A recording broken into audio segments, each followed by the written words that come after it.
Google for if something catches your fancy and you're interested in learning more. So small batches, this is an idea lifted straight from the Toyota production system.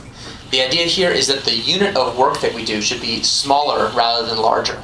Actually, there's an optimal batch size, but for most companies today, the batch size is much too large. So let me explain what I mean by the batch size. At InView, if we have a single engineer writing code by themselves for like 3 days, we would consider that to be an extremely large batch. Right? We want people to be checking in every day or multiple times a day if possible. Anytime they have their code in a working state, we want to get that deployed straight through to production. Why? Because we get much faster feedback, and problems when they're caused are instantly localized because you always know exactly what batch caused the problem. Second idea, continuous deployment. This is the tactics of implementing small batches for a software team. Let me just walk you through what it looks like. The key ideas for continuous deployment are that we work in small batches, and we have a mechanism, an automated mechanism for telling the difference between a good release and a bad release. And then we have the ability to revert a release quickly. And of course, we have to break large projects into small batches for this to work. To do that, you need a cluster immune system. I'm just going to put this information up. Again, we can talk more if people are interested. But we basically view our development methodology as a series of defense mechanisms that are there to help prevent us from shooting ourselves in the foot. So we have a local sandbox where you can run the unit tests. We have, of course, a continuous integration server that runs all tests against every commit. We practice something called incremental deploy, where, remember I talked about that turning your business into a hobby problem where you take the checkout button out? So that's a problem you can catch with a unit test or functional test and continuous integration server. But try this problem on for size. I don't take the button out, I just change the color scheme to white on white. So the button's still there and all the automated tests still pass, but no human being can see the button and therefore they can't click it. At InView, if you were to do that as a prank and be like, haha, let's deploy that and see what happens, the cluster immune system would notice that as it's deploying this software, the business is basically going to hell and automatically revert it and then do a bunch of other things to help diagnose the root cause. But it's actually quite resilient against those kinds of boneheaded mistakes. Also, we do alerting and predictive monitoring, which is a set of class of problems that require getting a human being up in the middle of the night. And the most important concept is that whenever we have a problem, we ask ourselves, why didn't our earlier layers of defense catch this problem? And we always make tiny incremental investments in prevention every time we have a problem that we didn't catch. That's continuous deployment. Rapid split testing. This is described in great detail in the blog, so I won't go over it too much here. Suffice to say, I think that if creating a split test requires more than one line of code, then people will have an excuse not to do it. So make it so easy that it's basically, there's no earthly reason why you would deploy a feature without testing to see if it makes your business metrics any better. In order for that to work, you have to follow the 3 A's of metrics. They have to be actionable, accessible, and auditable. This is where most data warehousing systems and teams fall down. Also remember that metrics are people too. So what you get a report that says like, you got 20 million hits today. What the hell does that mean? We need to know how many people who saw a certain feature did a certain thing. That's how human beings think. And of course, the actual reports need to be at the macroscopic, not the microscopic level. So this is what such reports look like. Even when we're split testing a tiny change like the color of a button, who cares about the click-through rate of the button?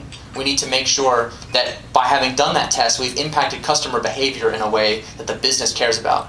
Otherwise, it's too small for a startup to be worried about. Minimum viable product. I'm just going to skip through this. The idea here is to create the minimum set of features needed to get that validated learning with your early adopters. So remember I talked about how impressed we were with ourselves that we built that first product in 6 months. But actually, a tremendous amount of the time and energy we put into that product was total waste, because we could have learned that no one was going to download it by just putting up a page that said please download and then noticed that nobody did. So we actually did way too much work to get the key learning that we need. Minimum viable product is a methodology for cutting out all of that excess waste. This is probably the biggest single thing you can do if you have a more monolithic style development environment for a startup. About visionary customers, we'll talk through some examples. We'll do those tomorrow and some specific techniques. My favorite, though, are the fears why you don't do minimum viable product, especially the visionary complex, that customers don't know what they want, which is one of those statements that is true, but irrelevant. And then the last is 5 whys. This is a meta technique that's extremely powerful. If you agree with me that we want to eliminate waste from our startup, then in order to do that, we need to have a clear definition of what constitutes progress and what constitutes non-progress, so that we can ask ourselves with each technique, does this contribute to progress or not? The problem is that a startup is a very dynamic creature. And it's not susceptible to kind of top-down whiteboard analysis, to do time motion studies of everything that we do in the company to figure out what's waste and what's not. Instead, we need a dynamic system that allows us to discover from a bottom-up point of view what the sources of waste are so that we can eliminate them. It's called 5 Whys. Again, this has its roots in the Toyota production system. And the idea here is that anytime we have a seemingly technical problem, we need to ask, why did that happen? Get to the root cause and understand how can we make an intervention at the human level behind that problem. So even if a server went down, it's probably because a human being did something wrong, and we need to understand what that is and prevent it from happening. So 5 techniques in 5 minutes is extremely challenging. Probably very little of what I just said registered, and that's okay. There's actually way more than that I wish we could talk about. Of course, I don't want to bore you to death, and eventually they'll kick us out of this hotel, and eventually, we reach the heat death of the universe. And so I will stop going through techniques. Suffice to say, there's a lot more, like I said, it's discussed on the blog. I will make one plug for the workshop tomorrow. We have reserved a couple of seats in the workshop for people who came to dinner and haven't had a chance to pre-register. Dave Cohen, who is sitting right back there, everyone look, he's got his hand raised. He has a laptop where you can register if you want to register tonight.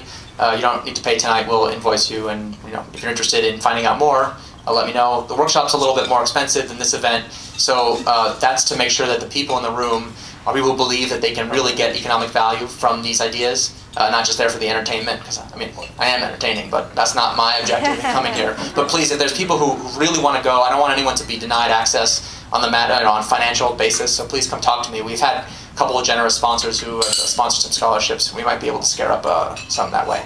So if you're interested, please come talk to me, and see Dave if you want to register. Before I close, there's one thing that I always ask at the end of all my presentations. If you're willing to indulge me in an exercise, just real quick, it won't take very long, I promise, but it does require you all to close your eyes. Willing to do it? All right, close your eyes. I want you to just do kind of a visioning exercise. Imagine that you made one change to the company you work at today along the lines of what we've been talking about. But here's the catch. It has to be a change that can be implemented end to end in one day. And not any day, tomorrow. So it's Thursday tomorrow. I'd like you to think about what could you do tomorrow to make your company just a little bit faster, a little bit more agile. And it could be something that we talked about today, one of these techniques maybe you find interesting, or it could be something else you were prompted to think of while I was talking, like, boy, that idiot should have said blah, blah, blah. That's fine.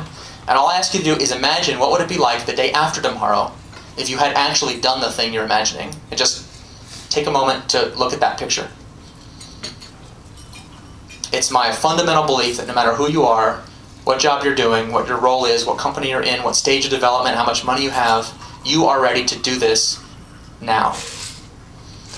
And that's it. So this is the blog, Startup Lessons Learned. The workshop is tomorrow. This is the URL if you want to sign up online. You're welcome to follow me on Twitter or drop me an email. Really appreciate everybody being here. I especially appreciate TechStars for hosting me, and let's have some table discussion, and then I'll stick around as long as people want to chat, do Q&A, at least as long as my voice holds out. So really, thank you all very much for your time. Really appreciate it.